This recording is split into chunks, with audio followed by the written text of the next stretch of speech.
initiative is laudable.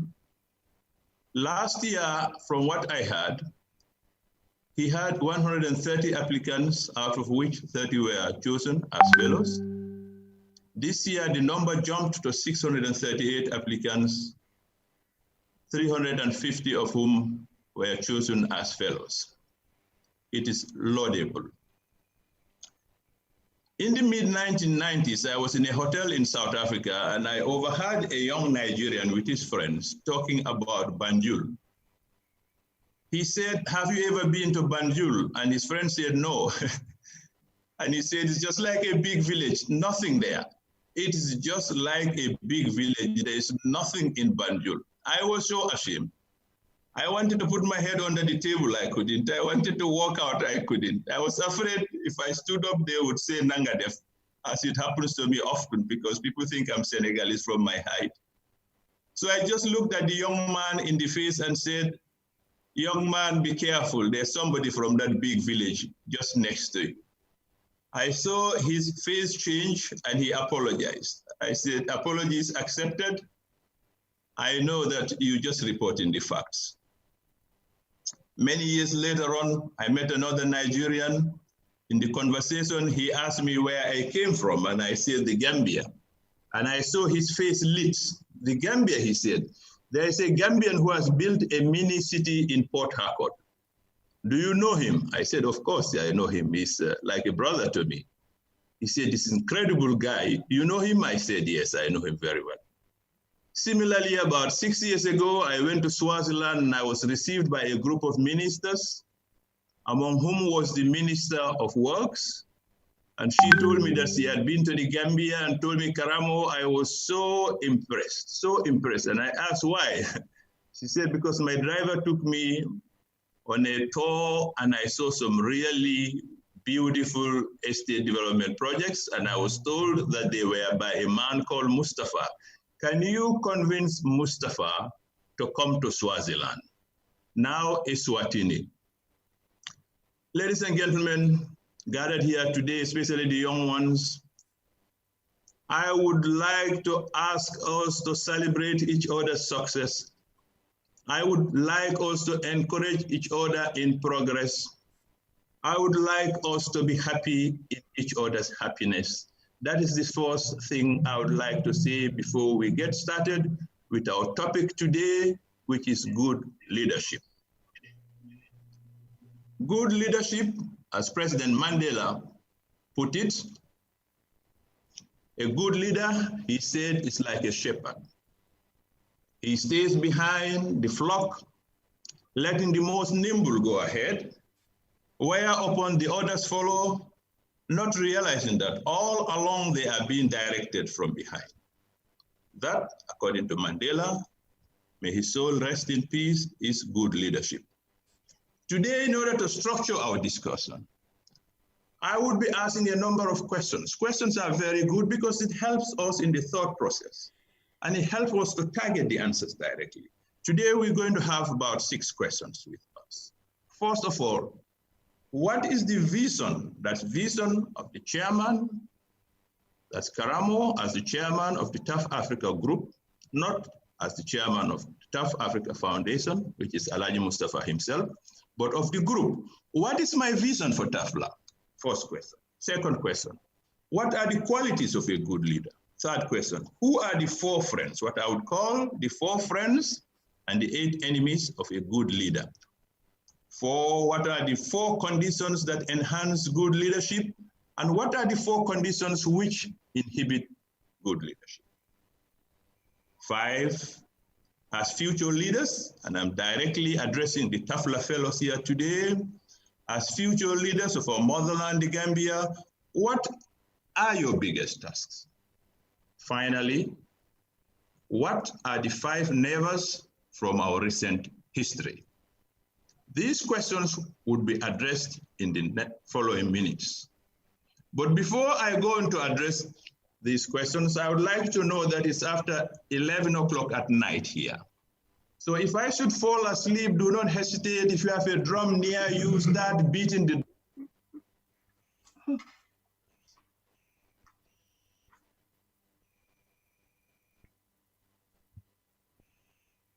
drum to wake me up. If all of a sudden, what is my vision of TAFLA as the group chairman?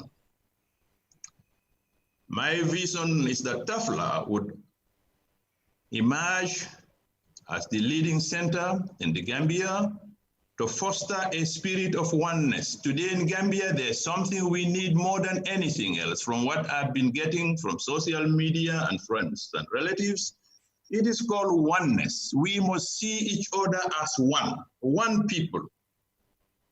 And I expect and I hope that TAFLA would foster the spirit among you young men and women today, listening to me, and among the rest of society. Secondly, I hope that TAFLA would generate a sense of public service. The Gambia needs young men and women who would not only be thinking about themselves, but who would be thinking beyond themselves, even beyond their immediate families. Young men and women who would be thinking about their extended family, their relatives, who would be thinking about their region, would be thinking about their country and perhaps even beyond their countries. I would like to see TAFLA promote good leadership and governance in the Gambia through you. I would like to see TAFLA inculcate a spirit of entrepreneurship among you. Our generation went to school hoping and dreaming that we would end up working for government, putting on suits and sitting in a nice office, collecting a salary. That was our dream. Some of us dreamed to work for the United Nations. We know that today, not everybody can work. In fact, it's not a good idea for everybody to work for government. Nor can everybody work for the United Nations. The future of the world and the future of Africa indeed lies in the private sector. This is where the opportunities are. This is where the energies are needed the most. So I am hoping that you are going to think more and more private sector, creating jobs, becoming independent, rather than going to school and hoping and dreaming, as our generation did, that one day you'd end up working for government or the United Nations, being taken care of somebody instead of taking care of somebody. I do hope that TAFLA would help you young people benefit from the experience of your elders. We must not forget, in as much as we encourage the young, that the center of our society and our future must emerge from the memories of our elders. We must never forget them. Once we forget our elders, we would be a lost nation.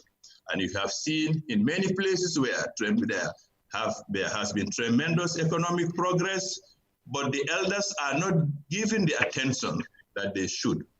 And it causes so many problems that we are not here today to address. I do hope that TAFLA would help you young people to understand the positive traditional values which keep us smiling in spite of our problems in our society. That you would not forget these values. You would always remember these values that has kept us going, that has helped us survive colonialism, that has helped us survive slavery, that has helped us survive trauma and so many trials and tribulations over the millennia. And I'm hoping finally that TAFLA would help you young people avoid the pitfalls of life and recognize the requirements of real success. Real success is what I am talking about. Going to the qualities of a good leader. What are the qualities of a good leader? First is strength. A good leader has to be strong. You have to be strong. You cannot be a leader and you are weak. You have to be strong. What does that do for you if you are strong? It grants you decisiveness. Strength grants you command and control. A good leader has to be determined. Determination grants you endurance. A good leader has to be patient. Patience also grants you endurance. A good leader has to be objective. Objectivity grants you respect because people say he's objective. He's objective. Our CEO is objective. Our president is objective. Our chief, our governor is objective. They say that. And I've been fortunate in my travels to have met so many heads of states and ministers, army generals, war heroes. I've met billionaires, I've met chiefs, I've met CEOs, worked with CEOs, including my present one, whom I consider as the best CEO in the world, whom I've worked for about 20 years. I'm sorry, Alhaji Mustafa. I'll put you almost on the same level.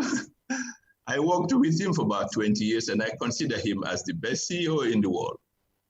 But in you, he certainly would find his match. I have met all these people and I've observed. Found in them that being objective grants the leader respect. Fairness, which is related to objectivity, also grants the leader respect. Industry, hardworking. If the leader is hardworking, it gives him dignity. It helps him achieve results, progress. It gives him an exemplary behavior. Wisdom. A leader must be wise. You cannot be a leader and you are not wise. You must be wise. You have to be in order to be a good leader. That wisdom grants you guidance, respect, creativity, and continuity. I'll tell you the story of Solomon. I believe some of you know the story of Solomon. Two mothers came to Solomon with one baby. Each of them claimed that the baby belonged to her. Everybody looked around, wondering how on earth Solomon would solve this problem. Solomon called them and asked one of his guards to bring a sword. He said, bring me a sword. I will cut the baby into two, and each of the mothers would have her. The moment Solomon said that, one of the mothers said, yes, fantastic. You indeed, you are wise. The other mother said, no. I don't want the baby to be hurt. Or rather, she takes the baby. Solomon says, I know who is the mother of this baby. And they handed the baby over to the true mother. That is called wisdom. Each time the leader is stuck, he finds a way out. It grants him continuity. A leader must be for all. When the leader is for all instead of a minority, a leader must not be for Mandinkas alone. No. A leader must not be for the Fulas alone. No. The leader must not be for the Jolas alone. No. For the Manjakos, no. A leader must not be for the Muslims alone. No. It must not be for the Christians alone. No. A leader must be for all. Being for all grants the leader respect, love, popularity, and cooperation. In 1982, I met a young lady in a valley at a university. We sat next to each other for more than 2 hours whilst waiting for our papers to be processed on our first day to start our university education. She told me who she was and told me about herself, about her mother, and about her father. I've never had a lecture, a political science lecture, more illuminating as I did that day with that young lady. She told me about the terrible experience that her family and herself were experiencing. And she told me about commitment, about leadership. She told me about oppression and injustice. We parted ways and she went back to her country, promising to come back in a week and contacting me after her return. I never, ever met her again. I found out later that at the border on her way back home, she was arrested by the repressive arm of the apartheid regime, and she never made back to that little beautiful country where we met in a valley called Swaziland. I have never met this lady again. 32 years later, I walked into the house of a South African white family, and I saw a picture on the wall of a man whom I recognized immediately. And the face of that man looked just exactly like that young lady whom I met 32 years ago at the University of Swaziland. The young lady was called Zinzi. Mandela was her family name. And the man whose photograph was up there was Nelson Mandela. And under the photograph, a note to the white family in whose house I was saying, compliments to my wonderful friends for your inspiration in the building of a new South Africa. That was Nelson Mandela, who sacrificed about 27 years of his life fighting for justice for the Black people of South Africa, writing a note to white subjects. Because he, as you know, became president. Mandela has passed on, left this world. Zinzi Mandela, whom I met at the University of Swaziland, I just learned, has also passed on to the next world. She died as ambassador of South Africa to Sweden this week. Mandela was a leader for all. And he embodies all the qualities that I've mentioned here today. Next, we need to talk about, sorry, it's not going. The screen is not, the slide is not going, I'm sorry. The slide is not going. There's a technical problem, I'm afraid. Are you hearing me? Yes. Hello? Yes. Are you hearing me? Yes. Yes, we're hearing you loud and clear. We're hearing you loud and clear. Now the slides are going now. Okay, thank you. We spoke about the qualities of a good leader. Now let us go on to talk about those whom I call the 4 friends of a good leader. If one of you should end up president of Gambia today, you young men, fellows, or one of the young ladies, who should you consider your friend as president of the Gambia? I have got 4 people whom you should be looking at around you to know whether you should consider them your friends or not. The first person is the person who always tells you the truth. This is very important. The truthful advisor, friend, wife, assistant, cook, whatever. Anybody who's around you and he or she is truthful, consider him or her your friend, because he tells you the truth, and the truth can only benefit. Second, the honest, which is related to being truthful. The honest. The person around you who is honest with you, you should consider your friend. The informative.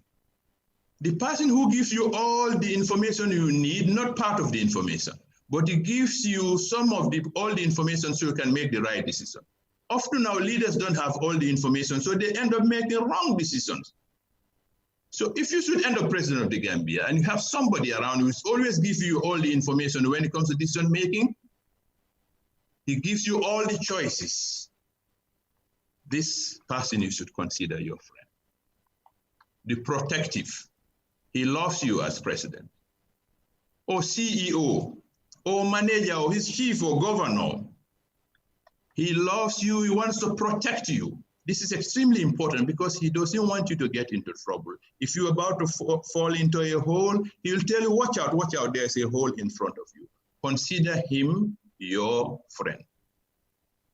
On the other hand, as a leader, you would have double the number of enemies.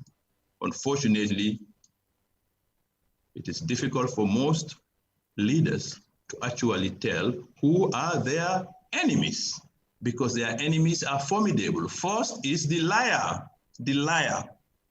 If you are the CEO of a company and the person who always comes to you and lie, consider him your worst enemy. He's lying and he's misleading you. Same thing as president or governor or king.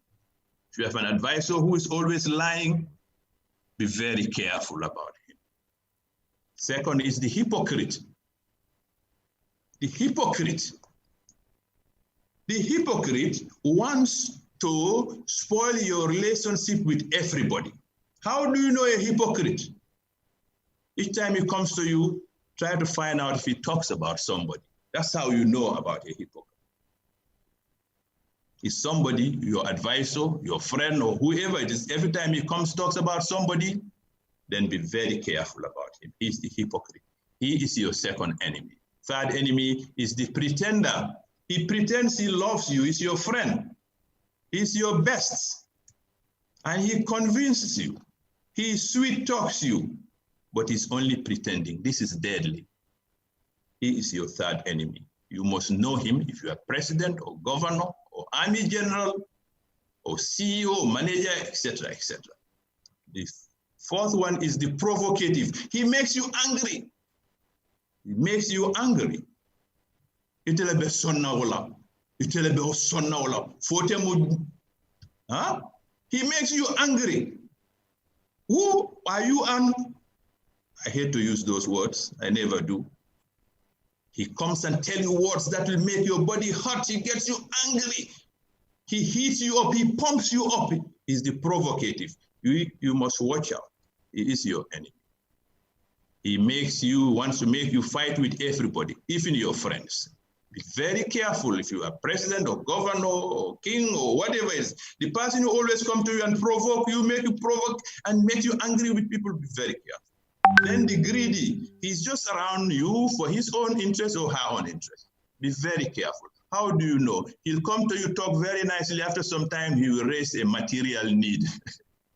Be very, very careful about the greedy advisor, greedy friend, greedy servant, greedy officer, greedy who's around it. He's your enemy, and you must know it. You can tell by what he says. Every time he feels you are happy with him, he will come up with a demand. This is how you know that he is greedy and he is your enemy.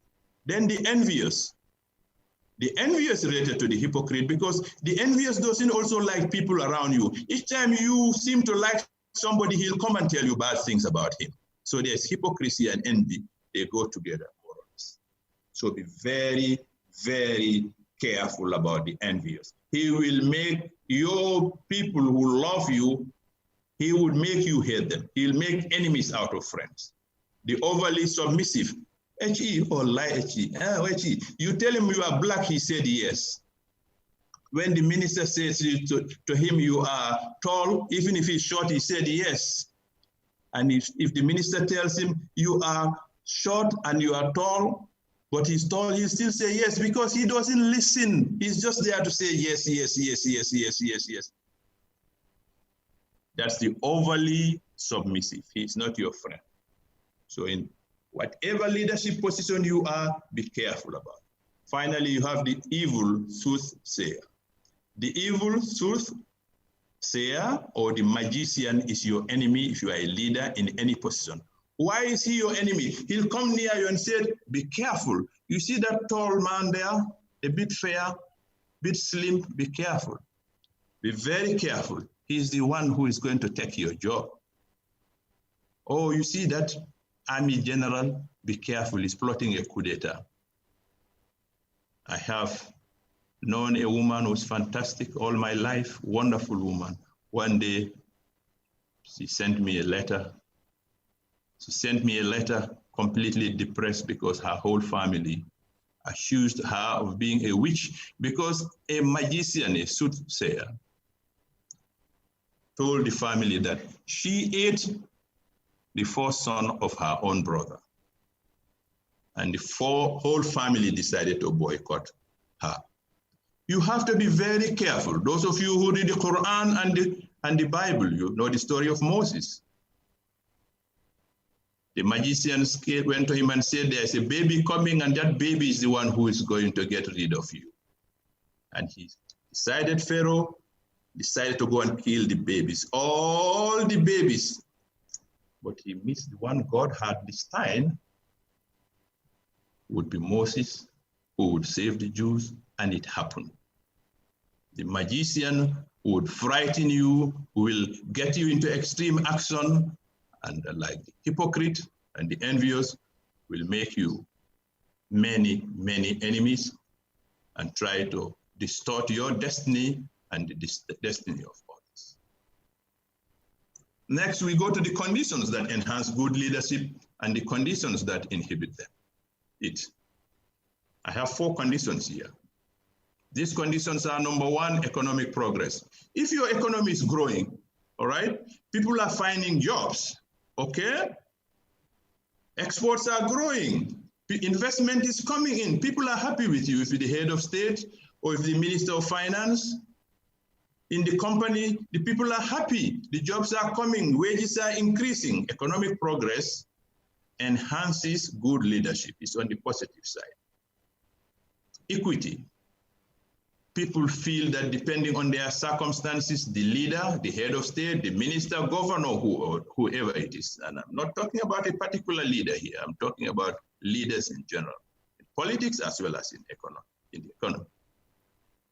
If they feel that they are being treated equally according to the circumstances, this is favorable to you. It's favorable for good leadership. Then there is justice. When there is justice in the nation, the same thing. People feel they've got good leaders. When there's justice in a company, people feel they have good leaders. In a region, people feel they have a good governor. Security. When there's security in a country, people are happy. They are very happy. They credit the government for the security. They can sleep anywhere. They can go anywhere. Security is good for good leadership. Now, on the negative side, what are the conditions that inhibit good leadership? Economic crisis. People cannot find jobs. Inflation is hitting the roof, etc.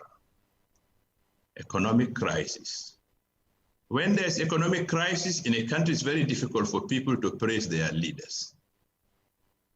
Inequity. Inequity, when they feel that, depending on their circumstances, they are not being treated equally or fairly.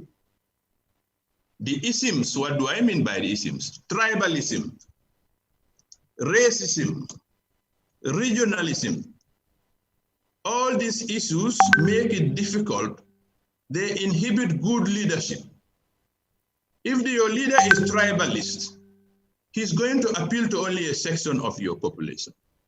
Same thing, if your CEO is a tribalist in the company, he's going to be promoting only people from his tribe. If he's a racist, he's only going to be promoting and giving attention to those who have the same skin color.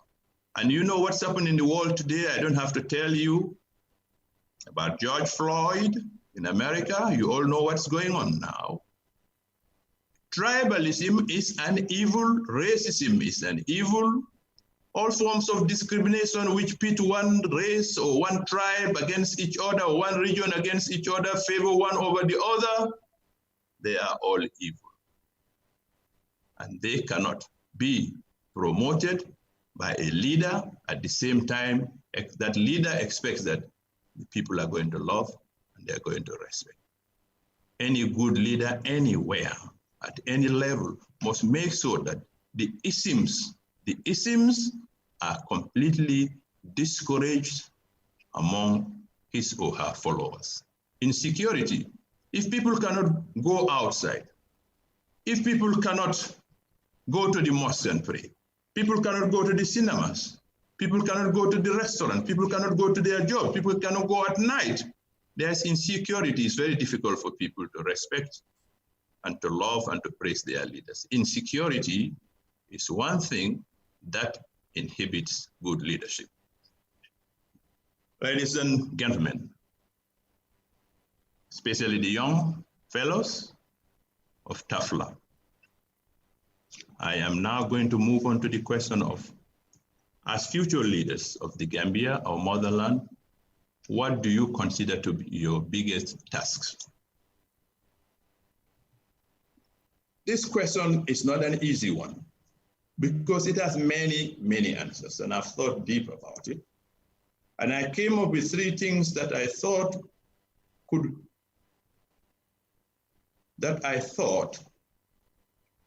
reflects the positive sides of the 3 republics we have had since independence.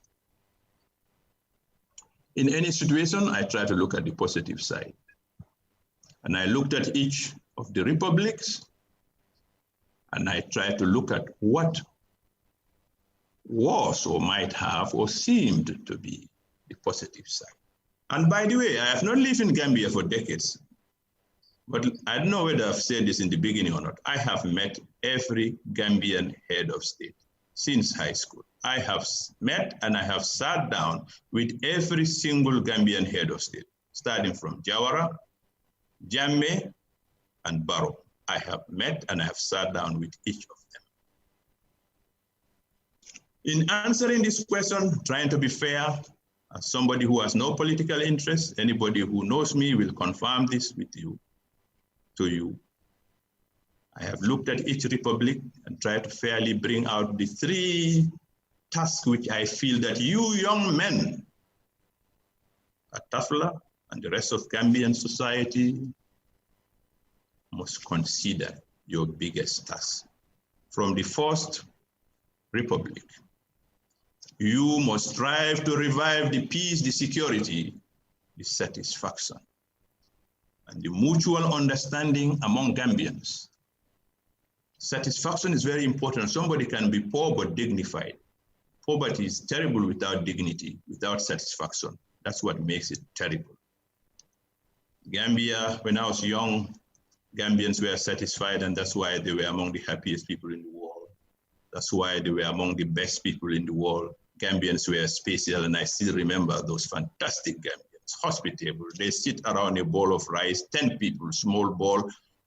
Everybody will take maybe 1 handful to 3 handfuls. They smile and get up, and they are happy. It wasn't their stomachs, but consideration for others. They're satisfied with little and happy. You may get $1 billion, you are miserable. You may get $100 a month and you are happy. That satisfaction existed in our society, and it existed especially in the First Republic when I was at high school and earlier.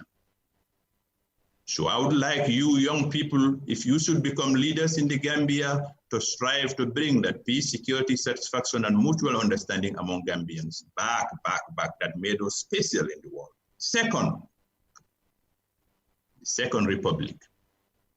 I would like you to embark, if you find yourself in the right position, on the expansion of the infrastructure building that took place in the Second Republic. But it must be transparent.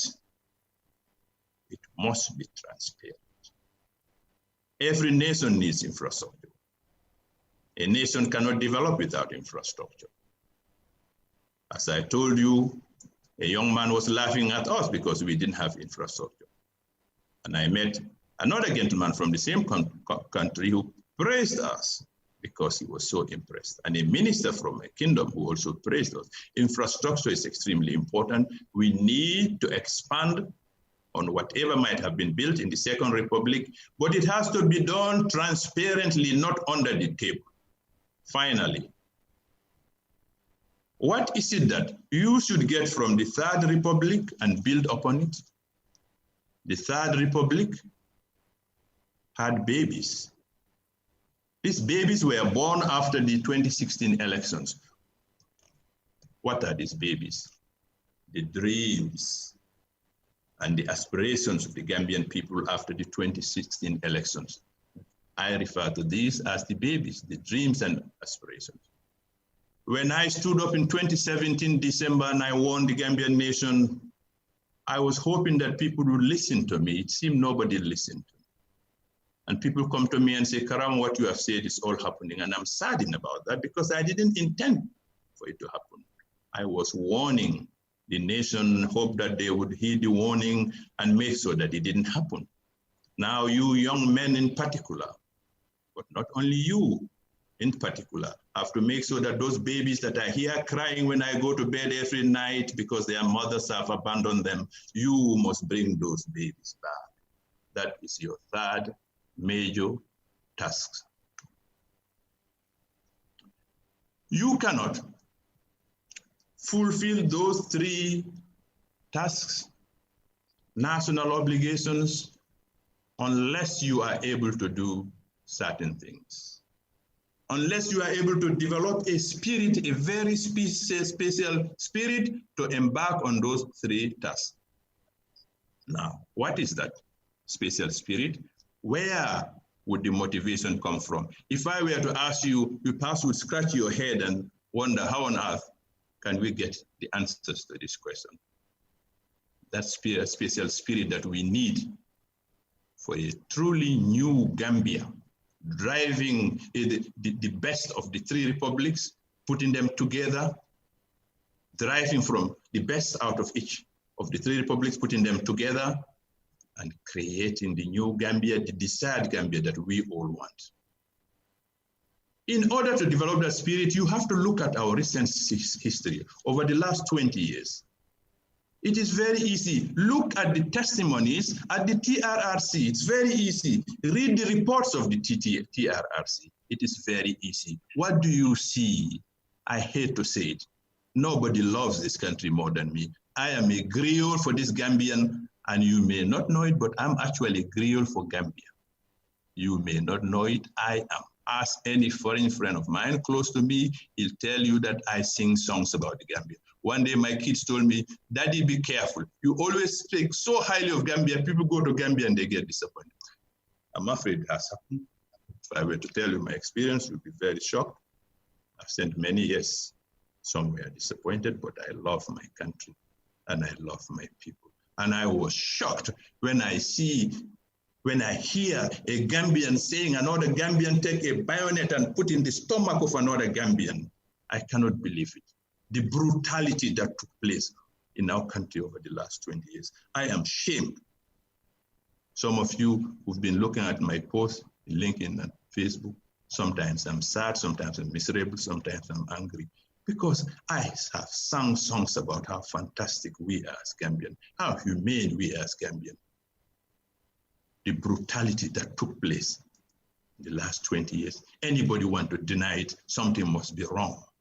And we must all be ashamed. I'm not a politician. I don't care about politics. I am not pointing fingers at anybody. Everybody knows the facts. I don't have to tell you. You young men and the rest of society must be able to stand up and say, never shall I kill my fellow Gambian brother again. Never. It must never happen. Unless you commit yourself to this, we are wasting our time. It's going to happen. We'll never be able to go over our history, our terrible, bloody red history. The first thing you must tell yourself, never shall I kill my Gambian brother. Never. That is the first of the 5 nevers that you must commit yourself to.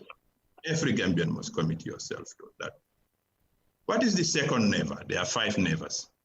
Never shall I rape my sister, my fellow Gambian. And I'm not, when I say sister and brother, I'm not talking about somebody from the same mother and father and blood. They are safe in your hands, but we have seen others are not safe.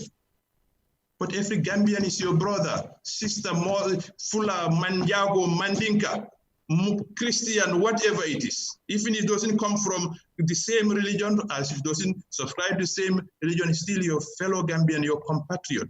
It's your brother in humanity, a creation of God Almighty. So when I say brother and sister, that's what I meant. You must commit yourself to saying, never shall I rape my Gambian sister. Never. It's a shame on the nation when a young girl who might have been a daughter to any of us, or a little sister to any of us, comes up and says, I have been raped. By who? By who? That shame goes over the whole nation.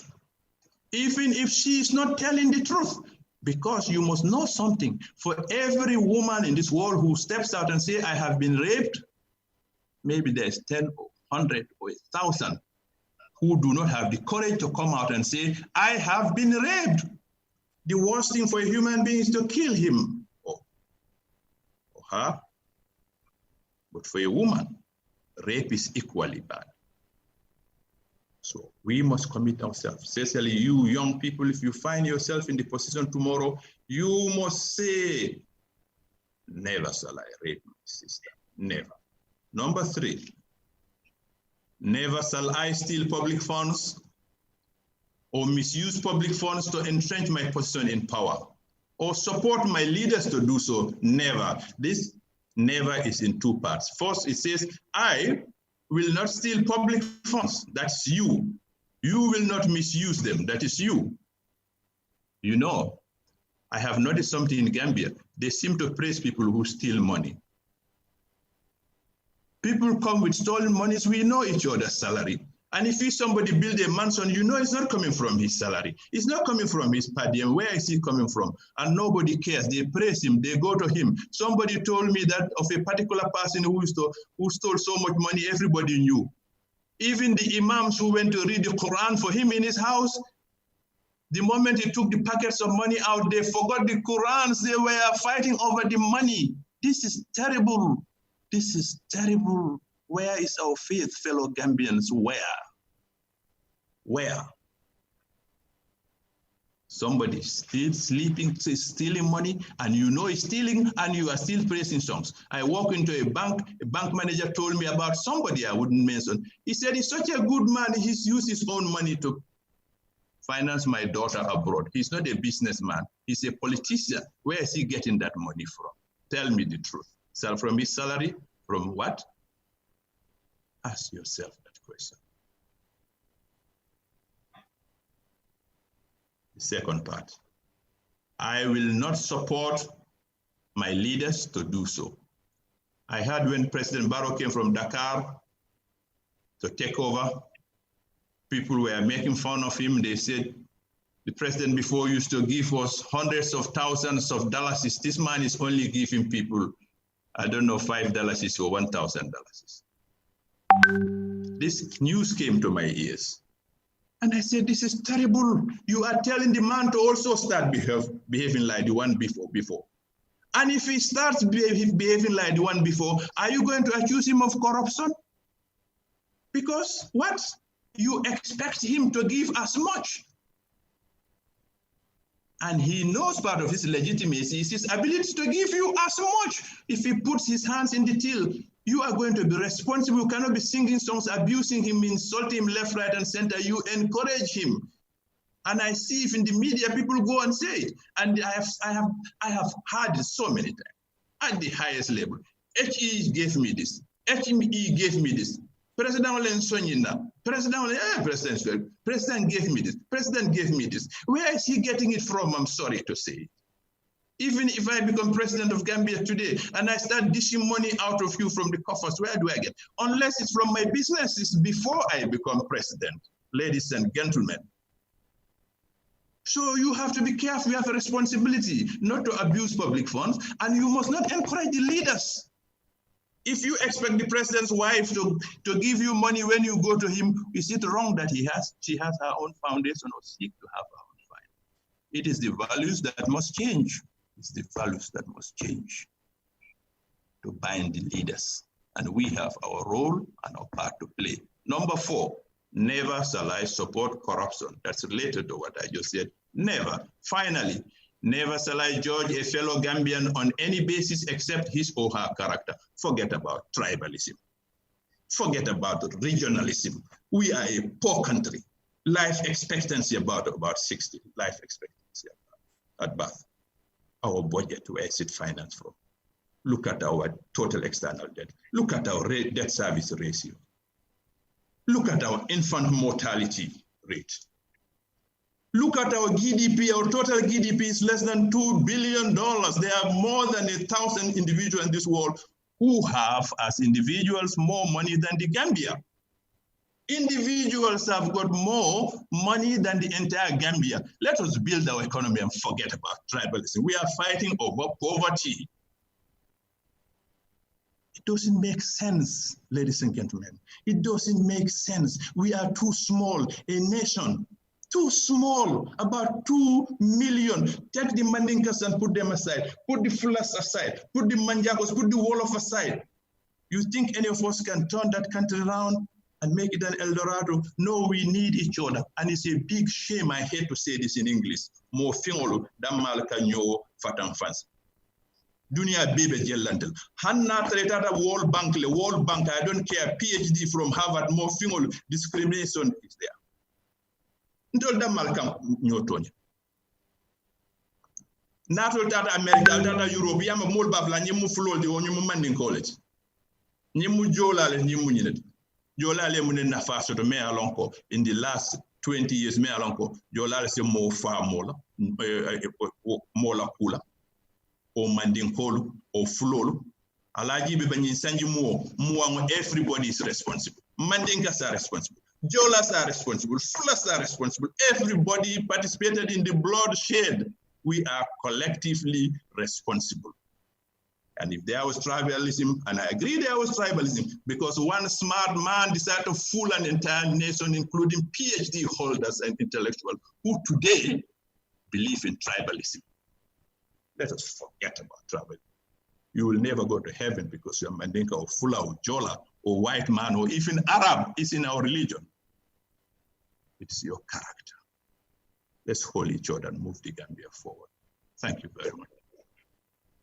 Ladies and gentlemen, stop tribalism, stop racism, stop spiteful nationalism in the Gambia and this war.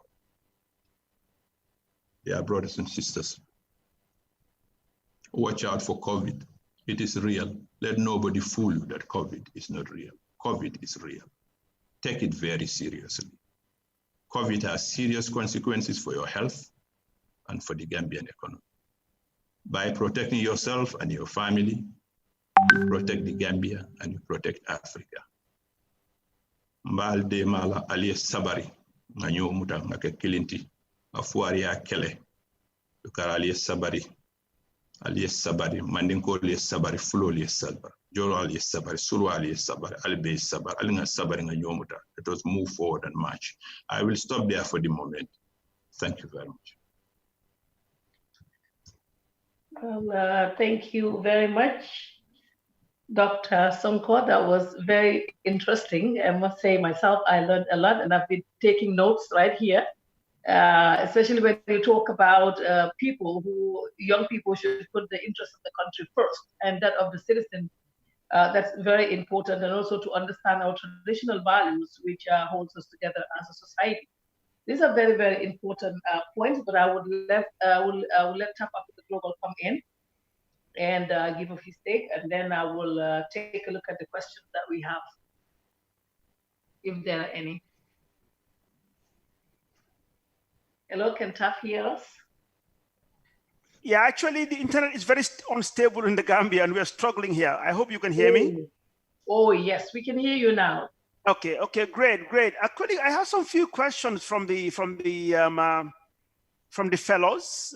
By the way, Dr. Sonko, thank you so much for this lecture and presentation. I mean, I didn't want you to stop. And there are a lot of comments from them, but just few questions. I'm trying to scroll down and just to come up with the questions that were asked. And one says that, what's his advice? Sorry, let me just try and scroll here. I'm struggling with technology and a slow connection. It says, thank you very much, Dr. Sonko. And then it says, what qualities are lacking amongst today's leaders? I think that you addressed. And then what 3 books can you recommend on leadership?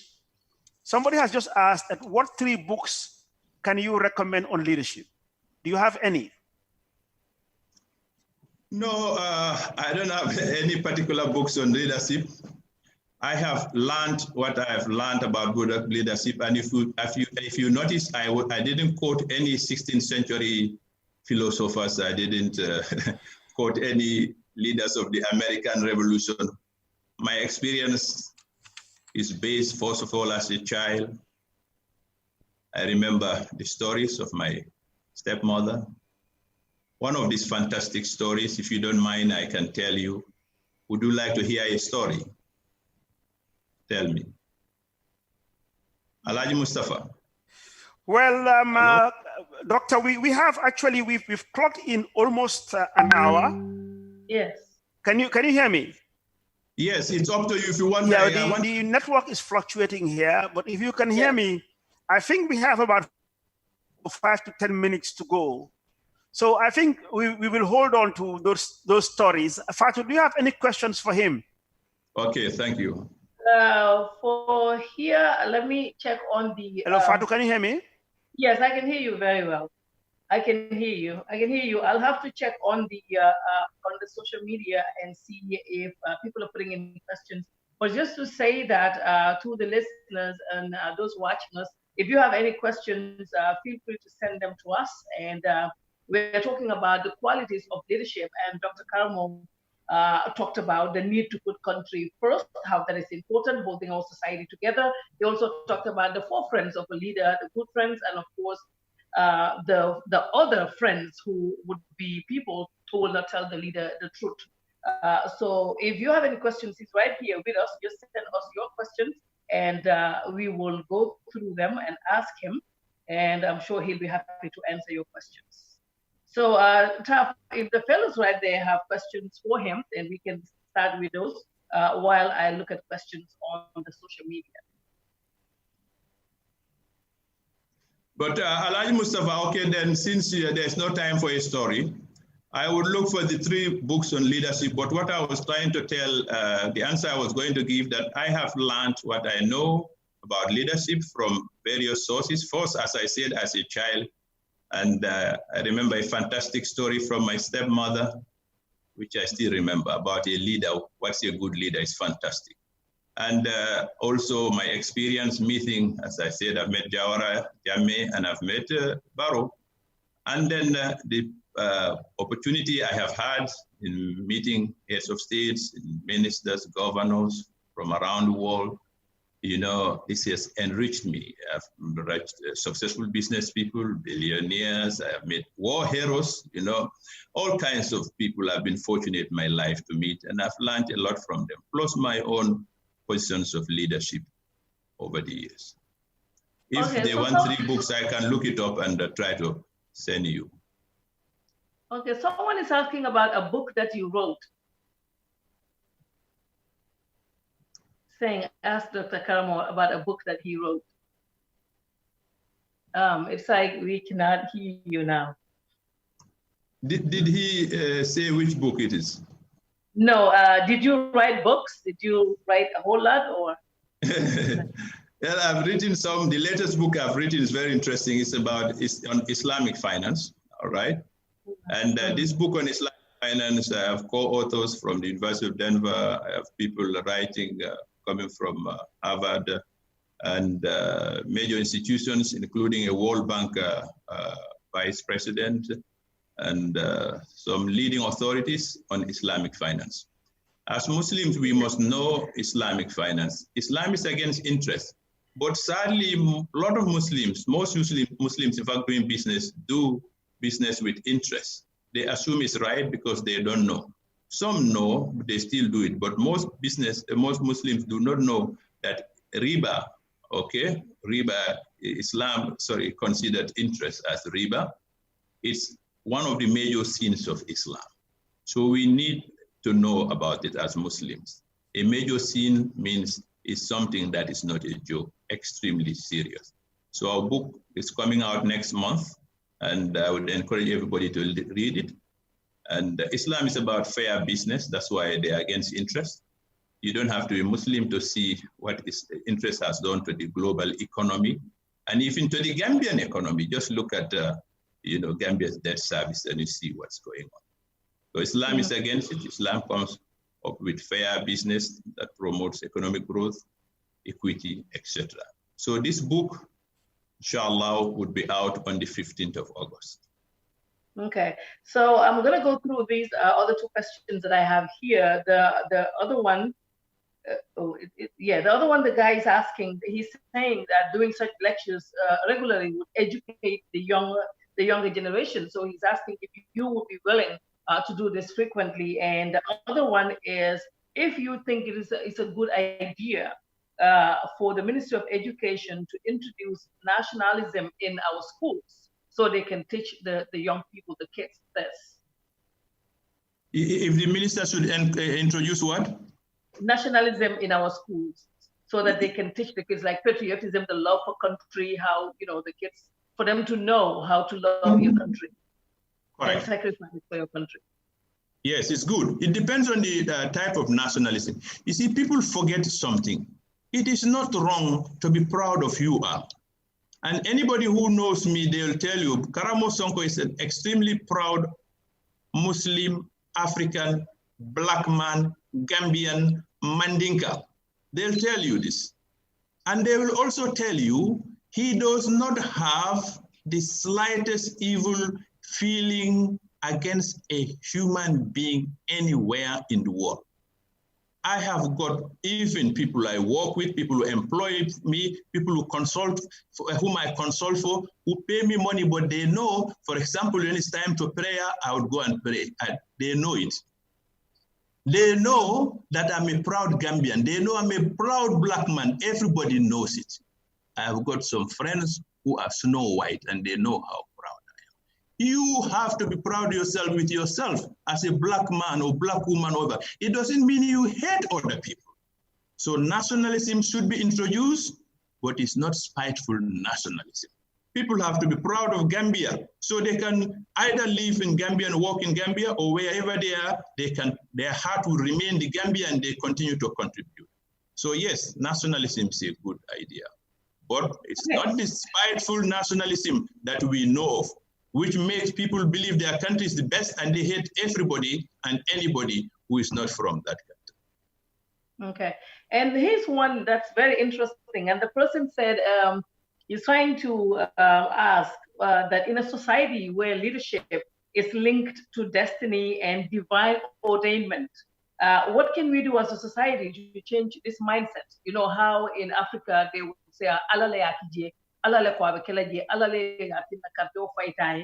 he's asking, how are we going to be able to change this mindset?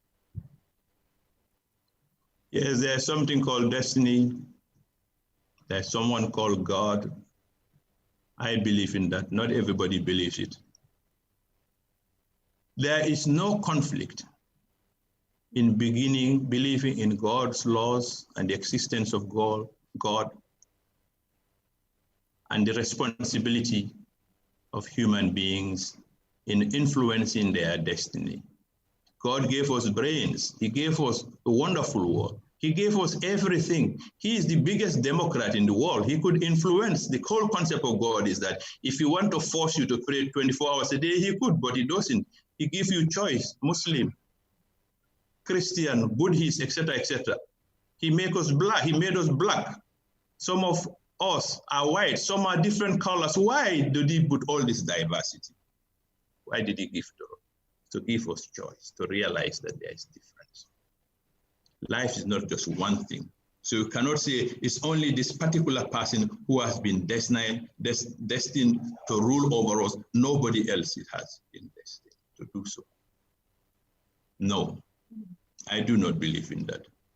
Okay. And there is no conflict between the reality and existence of God and the fact that people who feel that they can come through the due process, they can come through the legal process, they can contest, and they want to contest and run for presidency or governor or whatever in our country, should do so. So you shouldn't say, well, I don't believe that I am destined or something like that. If you feel like it, try it. Try it honorably, even if you fail. That's your right. If you believe you can do a good job in it. Thank you. So I know we're getting in thank you. A lot of questions. I just Fatou, do you want me to come in with some questions from the fellows? Yes, after this last one, because this last one is talking about how Gambia, the economy was doing very well in 1965, that we were in, when we had independence, and we were in a better economic situation than a country like Botswana. And today, for instance, Botswana is the 5th richest country in Africa. So this person is saying, do you think this is because of bad leadership? Did it play a role in our lack of economic progress?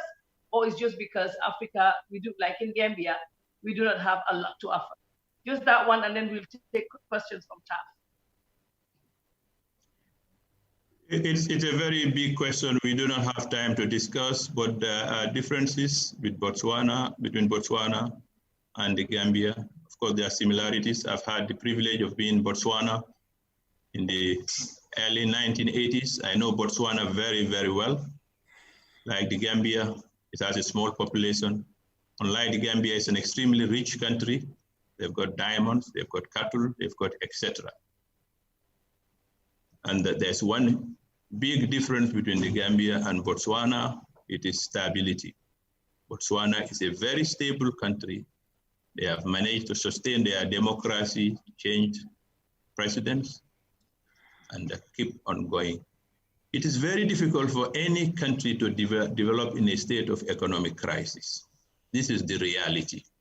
It is very, very, very difficult. If you have got economic crisis, you have coup d'etats, it is difficult to have the continuity necessary to develop your country. Even if you have the largest mineral resources in the world, if there is no stability, you cannot develop a nation. If there is no good leadership, you cannot develop a nation. There are a whole lot of factors, okay? But in the case of the Gambia, I think one of our biggest problems was the lack of stability. We've had a coup d'etat. We have attempted coup d'etats. We had a lot of trauma, a lot of problems over the last 20 years. It has not been easy. And up to today, unfortunately, we have not completely come out of the woodworks. Thank you. Yes, TAF. Over to you, TAF. Thank you very much, Fatu, and thank you, Dr. Sonko. I have a question from one of the fellows, and it says, what are the steps that they can take to maintain ethical leadership, and can young people involved in politics as in part of leading and in connected to leadership? Yes, young people can get involved in the politics. They have the right to do so. We have a Gambian constitution. I know it's a new one on the way that is coming. A friend of mine actually is heading that commission, very able legal expert whom I went to high school with. I think the Gambians today, even the very young, know what their rights are. They know their rights, and they know that if they want to get into politics, they can do so within the framework that has been outlined in the new constitution, which I don't know when they're going for a referendum. I'm not quite sure when it is, when they're going to do that. But yes, the constitution allows Gambians, I believe of a certain age, to participate in politics. That's their right. Okay, great. Another question says, can you please ask Dr. Sonko, who's his best leader? And can you summarize his or her qualities to us? I like Nelson Mandela very much. I like Nelson Mandela, and I have summarized his qualities for you incidentally. Patience. For a man to sit in jail for about 27 years, can you imagine? 27 years. I know what it's like willingly trying to stay at home for just 24 hours at home. I have an Australian friend who told me about a month ago, he said to me, in Australia, the number of suicides because of staying at home has surpassed the actual number of COVID-19 deaths. People who sitting at home got so fed up and decided to kill themselves. He said, in Australia, they have more people like than those who are actually dying from COVID-19. Imagine you sitting in Robben Island, in prison, in South Africa, the worst prison, being insulted left, right, and center because of your beliefs and your skin color for more than 20 years. Mandela, I have a lot of respect for him. He was committed, determined, he was patient. He was almost everything, if not everything that I mentioned on the list. And I've got a lot of respect for Mandela. Incidentally, after Mandela came Thabo Mbeki. After Thabo Mbeki came somebody who is a brother to me. I've known for 22 years. He's one of my best friends. His name is Khalema Motlanthe. You might not even have heard of him because of his modesty, a calm gentleman. I consider him also one of the best. And you know what? Nelson Mandela has the same opinion. Khalema is the only human being, to my knowledge, whom Nelson Mandela has written a fantastic recommendation that I know of when he took over from Becky. The same thing, modesty, humble, simple guy, dedicated, etc. I have outlined all those qualities that I consider are the most important. Excellent. Now, another one here says, ask Dr. Sonko, in his opinion, what does he think is Gambia's biggest challenge that's hindering its development as a nation? There are a number of problems. And one of which saddens me tremendously. As I said, Gambians are good people. My memory of Gambia were when I was in high school. When I knew you, Alhaji Mustafa, you know, Gambians were incredible human beings. Things went wrong the last 20 years. Terribly wrong, terribly wrong. And it is so sad. The Gambia is not a wealthy nation, but Gambians are brilliant people. Everywhere you go almost in the world, you find a Gambian. Gambians are all over. Harvard Medical School, Gambians are Cambridge University, Oxford. Gambians are brilliant people. We need to tap the intelligence of our Gambians at home as well as abroad. We really need to do something about the diaspora. When we went to Belgium, I recommended the Gambia Capacity Reinforcement Institute. I said it publicly in my speech, in my statement, and even discussed it with the minister at that time. We need to tap into the potential of the diaspora. Leadership in Gambia need to be reinforced. I've met President Barrow. I'm very sad at what I hear, but I've got a lot of respect for him because he called me after my 2017 speech, and I had a wonderful conversation with President Barrow. Wonderful. I saw a good human being, one of the most modest politicians I've ever met. So I'm very saddened when I hear a lot of bad things coming from the Gambia. Our leaders need our support. And as I said to you, the qualities that leaders need to be considered good leaders to develop their countries, I have listed them and I don't want to list them. But I think that tribalism, unfortunately, is growing and rearing its head in the Gambia, and it is sad. It goes back to politicians who have fooled everybody. We need to do something about tribalism. And the people who can help us with tribalism are actually our political leaders. I want to see, for example, the political leaders getting together once in a while. Why can't they go, for example, have breakfast with the president once every 3 months and don't discuss politics? Ask, Your Excellency, how is your family? Ask each other, how is your family? How is things going? How are you okay? Don't talk about politics. Anything that will make you fight, don't do it. If the followers see that Barrow sat down with Dabo and Hamad Ba and who else, I don't know, all of them, okay? This Doi, you know, and everybody. The leaders will follow suit. But if the leaders are insulting each other, your followers will insult each other. Followers are innocent. Some, not all of them, even ignorant. They will do anything the leaders tell them, even if they benefit nothing from the leaders. As I said in Sintet, your political leaders, it's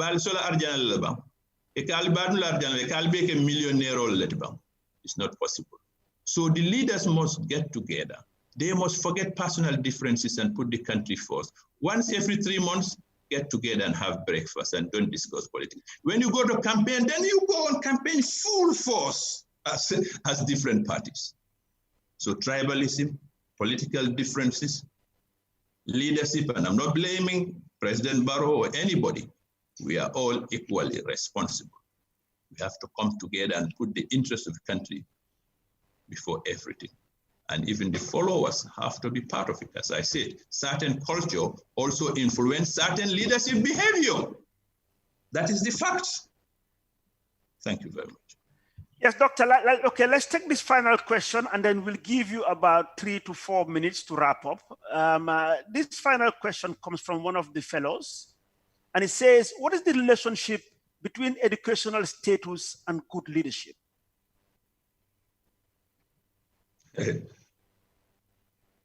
Very, very tough question, okay? It's a very tough question, very, very tough question, you know? My friend Khalema Motlante does not have a university degree.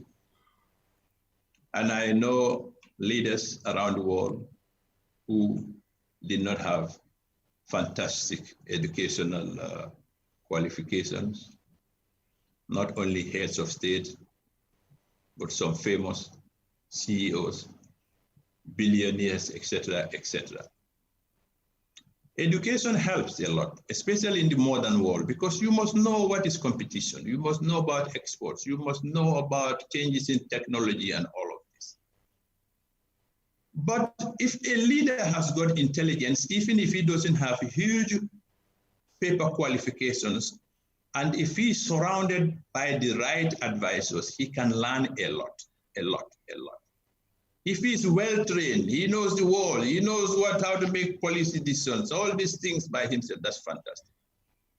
But if the leader is dynamic, he fought elections, he won the elections, and he got in there, he doesn't have a fantastic qualification, but he's intelligent, and above all, he's got good intention for the nation, and he is able, and I repeat to this, if the leader is able to rise over his advisors, if unfortunately the leader is not very well educated and the advisors are much more educated, they are unscrupulous, they are, as I said, hypocritical, they are this and this and that, they will use him, they will manipulate it. No, doesn't matter how good he is, he will not shine. They'll make all the decisions for him. And worse still, they will make it look like he's the one making decisions. He's not. So you may not have fantastic PhD qualification to be a good leader, but if you are strong enough, if you are intelligent enough to learn and you have got good advisors, you may do well. But there is no doubt education is good in everything. Thank you very much. Well, thank you very much, Doctor. I mean, we didn't want you to stop, but obviously we've gone, I mean, probably 20 minutes more, but I'm not surprised. I don't know whether Fatu wants to come in now, or do we ask Doctor to just summarize, you know, with some good piece of advice before we finally come in? Yeah, he can do that. He can do that. Mm-hmm. So, Doctor, you have the floor again. I mean, in 3 minutes, 3 to 5 minutes, can you just wrap up, you know, your final advice, not only to the fellows, but to the whole loads of Gambians who are watching now, you know, all over the world. We have a lot of people who are connected now on Facebook Live, and some of them are saying that they don't want you to stop. But let's give you 5 minutes. I know it's almost midnight. It's past midnight there in UAE. But please, 5 minutes that you summarize and wrap up. Thank you very much, Alhaji Mustafa Jerejef Ajarama Bui. I may not even take 5 minutes. My heart is in the Gambia. And you know it, anybody who's close to me would tell you that although I'm not a very available person, there's hardly a Gambian who is putting his pocket in the Gambia more than me. I have no doubt there are tons of people watching me who know me and know what I do for this country, and I've been doing it for many years quietly because I'm not doing it for political reasons. If anybody hears me today and wondered if I have political interests, the answer is zero. zero political interest. And I've got people who I grew up with who will confirm that if I had political interest, I would perhaps be the youngest member of parliament in the world. It was in high school, and you are smiling there that they tried to get me into parliament, and I refused. 3-4 days ago, Big Mandinka brought up PhD, dear friend of mine, brilliant, top American university, top international financial institution, got angry with me because I said I'm not interested in politics. And he said, you and politics are one. Loke Kana said, he got so angry you cannot believe. It's not the first time, you know it. I have zero interest. I don't care about politics, being president of Gambia, your excellency, this and that and that. I have discovered by the will of God what is important in life, what is not important. I am committed to help Gambians and to help this world. And people close to know me, they know what I'm doing that I don't publicize. I ask Gambians to hold each other. Life is very short. Life expectancy is bad for Gambians. Our life expectancy story is about 60 years. We don't have too much time to live in this world. Let's hold each other and contribute. If you don't help anybody, don't hinder. This is my philosophy. Somebody will say, oh, I didn't answer his phone call or answer his mail, but nobody will say, Karamo Sonko has wronged me. I tried all my life to avoid that. Inshallah. Let us come together. What happened in the past, let it never happen. Let's be one. Let's come together. Let the politicians start coming together, and then they bring the rest of the population together. Let's forget about tribal issues and all these divisions that we have experienced in Gambia. We have a fantastic country. People are the biggest and the best resources for any country.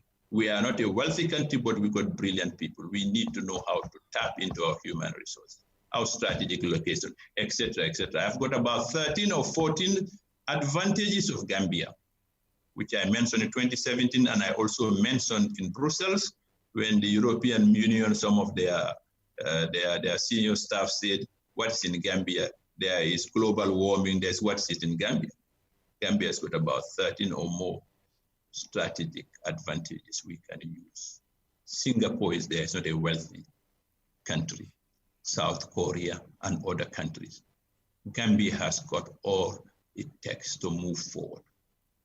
And we must all try to work together, strive together, whatever we can do to contribute in our own little ways to try to move this country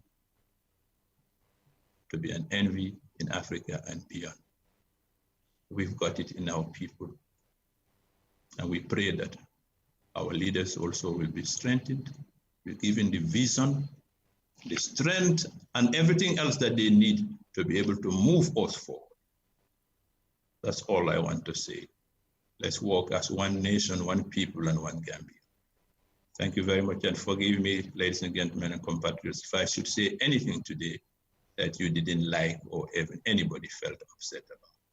Thank you, Jara Mabui, Jere Jenjev, Allah Baraka.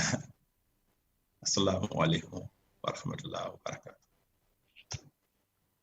Walaikum salam wa rahmatullahi ta'ala wa barakatuhu. So, ladies and gentlemen, fellows of TAFLA, and whoever is watching us now, you've heard it from the horse's mouth. You've heard it from the chairman of TAF Africa Global. You've heard it from somebody, a compatriot, a friend, a brother. So I guess all of you will agree with me that I have chosen the right chairman for TAF Africa Global. Actually, you've not been listening to my boss.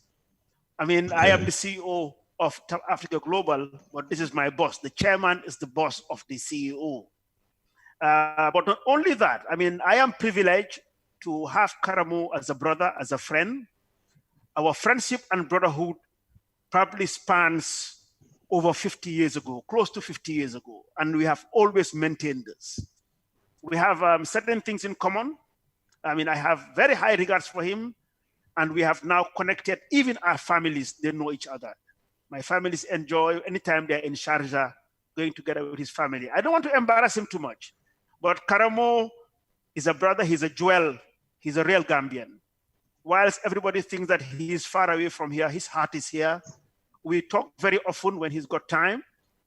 And I'm glad that he has agreed to deliver this lecture to these fellows and Gambians at large. Alaji Karamo, we want to thank you. We thank you so much. Fellows, you've heard it again. What we expect from you is to now spread some of these lectures that you have received from this humble man. Somebody that has roamed all over the world. Somebody who has been to the highest and the best of universities. But you can see him, as you see him in the screen, this is how humble he is. You have a lot of lessons to learn today. Share what you have learned from him with your friends, with family, even your elderly ones. That's what this academy is all about. It's about sharing good qualities of leadership. I mean, as I said earlier, this was about a week ago, that our objective is to produce 2,000 leaders like these fellows over the next 5 years. So our vision is that any position of leadership that we go to in the Gambia, within the next 5 years, we'll find a TAF fellow there. And we believe this is the way that we can change our country positively. We don't believe in leading whilst others follow. I mean, I tell people that people like Karamo, people like myself, we lead from behind. We will operate like bulldozers. You know, a bulldozer is not always in front. It's very powerful, but no, the bulldozer is always at the back and it pushes. So we believe that the next generation of Gambians, which are amongst these fellows, are the ones who are going to lead our country into prosperity. Or for any Gambian, for that matter, that I've heard and is privileged to hear this great lecture from Dr. Karamo Sonko. Again, Dr. Karamo, we are so grateful on behalf of the fellows. We would like you to share your presentation. We will share it with the fellows. They have to do an assignment just to show that they have learned something from you, and then we'll take it up from there. So again, words cannot express how grateful we are. We are grateful, and I represent not only the fellows, but Gambians at large. So Fatu, these were my last words. If you have anything to add, please go ahead, and we will now release Dr. Sonko to go and have his well-earned and well-deserved rest and sleep. Thank you. Thank you very much, Doctor. Thank you. Thank you very much. Thank you very much. Allah Baraka. Fatwa Baraka. Dr. Sonko, thank you very much. The man with the very impressive CV. Congratulations and thank you. Fadu, thank you very much. Thank you very much. I'm sorry to interrupt you. I'm a very simple man. Ignore my CV. The credit for my CV goes to my parents. The Almighty God. You cannot change that. It's there. So we're going to say congratulations. And Mustafa Njai, TAF African Global, thank you very much. And to the listeners, we just want to say this was the first TAF Leadership Academy online session, and we'll be doing this bi-weekly. And today we will talk about the qualities of leadership. Thank you all very much for your time. And for those who are not able to watch the program live, it will still be on the page. You'll be able to take a look on the page, and also TAF, it will be on YouTube as well, right? Yes, it will be. It will be. Yeah. Okay. So thank you all very much. Until we come your way again in 2 weeks, right? We'll see you then. Yes, in 2 weeks. Actually, may I announce, Fatu, may I announce that our next speaker is Mr. Usainungom. Maybe some of the listeners will know Usainungom. Usainungom is a Gambian who's just retired, you know, from Accord, and he had originally worked for Gambia Airways, and recently, actually, he has been appointed as the chairperson of Gambia Airways. He's an international development and finance expert, and he will be talking on decision making. You know, because leaders need to take decisions. So we will share before next fortnight. We will share his CV and do the necessary promotion. So on that note, Doctor, thank you so much. Fellows, I hope you learned a lot. Thank you so much. Fatu, again, thanks a million. And we'll see you in the next 2 weeks. Assalamu alaikum wa rahmatullah.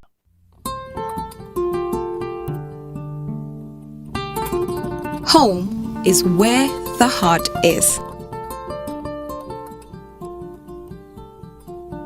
Home is where you feel safe and secure. Dalaba Housing Estate is the newest estate by TAF Africa Global, located strategically along the newly built Sokoto-Jabang Highway. Dalaba Estates offers roads, street lights, a gated community that offers water reticulation system, solar street lights, and a proper drainage system. Over the next 10 years, TAF Africa Global aims to build 10,000 homes in the Gambia for you to own. For you to feel safe and secure in a community with all the necessities to live comfortably.